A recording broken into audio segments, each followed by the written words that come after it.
भारत की सबसे बड़ी ईट कंपनी टीसीएस आजकल सुर्खियों में है।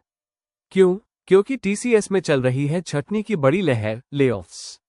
कई एक्सपर्ट्स मान रहे हैं कि ये सिर्फ एक शुरुआत है। क्या ये सिर्फ परफॉर्मेंस इशू है या कुछ और बड़ा चल रहा है? आज की इस वीडियो में हम जानेंगे टीसीएस में क्यों हो रही हैं छटनियां, किन कर्मचारियों पर हो रहा है असर, और इस सेक्टर में नौकरी का भविष्य कैसा दिख रहा है। तो चलिए शुरू करते हैं। पार्ट 1, टीसीएस में क्या चल रहा है। टीसीएस यानी टाटा कंसल्टेंसी सर्विसेज देश की सबसे बड़ी ईट कंपनी और दुनिया भर में फैली हुई। पर अब रिपोर्ट्स के मुताबिक कंपनी लो परफॉर्मेंस, कॉस्ट कटिंग और ऑटोमेशन के नाम पर हजारों कर्मचारियों को निकाल रही है। कई अनुभवी कर्मचारियों को बताया गया कि उनका परफॉर्मेंस अनसैटिस्फैक्टरी है। कुछ रिपोर्ट्स में कहा गया है कि कंपनी फ्रेश टैलेंट लाने के लिए पुराने कर्मचारियों को हटा रही है। इंटरनल रिस्ट्रक्चरिंग और क्लाइंट डिमांड में गिरावट भी वजह मानी जा रही है। लेकिन सवाल ये उठता है, क्या परफॉर्मेंस ही असली वजह है? पार्ट 2, असली वजह क्या है? आइए अब समझते हैं छटनी के पीछे की बड़ी वजहें। 1, ग्लोबल स्लोडाउन। अमेरिका और यूरोप की अर्थव्यवस्था में मंदी की आशंका के कारण क्लाइंट्स कॉस्ट कटिंग मोड में आ गए हैं। इसका सीधा असर आउटसोर्सिंग पर पड़ रहा है। 2, ऑटोमेशन और एआई। टीसीएस और बाकी ईट कंपनियां अब रिपेटिटिव टास्क्स के लिए एआई टूल्स इस्तेमाल कर रही है। इससे मैनुअल जॉब्स में भारी गिरावट आई है। 3, यूटिलाइजेशन प्रेशर। बेंच पर बैठे कर्मचारियों को निकालने का ट्रेंड तेज हो गया है। यूटिलाइजेशन रेट को बढ़ाना हर कंपनी का फोकस बन गया है। 4, हाई सैलरी कट्स। कई सीनियर एम्प्लॉयज की सैलरी स्ट्रक्चर बहुत हाई है, जिससे कॉस्ट प्रेशर बढ़ता है। इसलिए नई भर्ती सस्ते फ्रेशर से हो रही है। तो कुल मिलाकर ये लेऑफ सिर्फ परफॉर्मेंस का मुद्दा नहीं है, ये इंडस्ट्री शिफ्ट का हिस्सा है।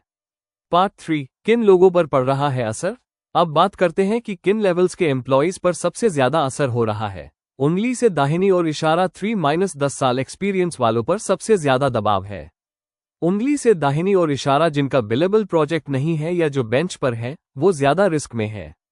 उंगली से दाहिनी और इशारा जो लोग केवल पुराने टेक स्टैक पर काम करते थे, जैसे मेन फ्रेम, कोबॉल, वो भी खतरे में है। उंगली से दाहिनी और इशारा सीनियर लेवल मैनेजर्स जिनका रोल ऑटोमेशन से रिप्लेस हो सकता है, वो भी टारगेट पर है। और ये सिर्फ टीसीएस तक सीमित नहीं है, इन्फोसिस, विप्रो, टेक महिंद्रा जैसी कंपनियां भी इसी रास्ते पर है। पार्ट 4, ईट जॉब्स का भविष्य क्या है।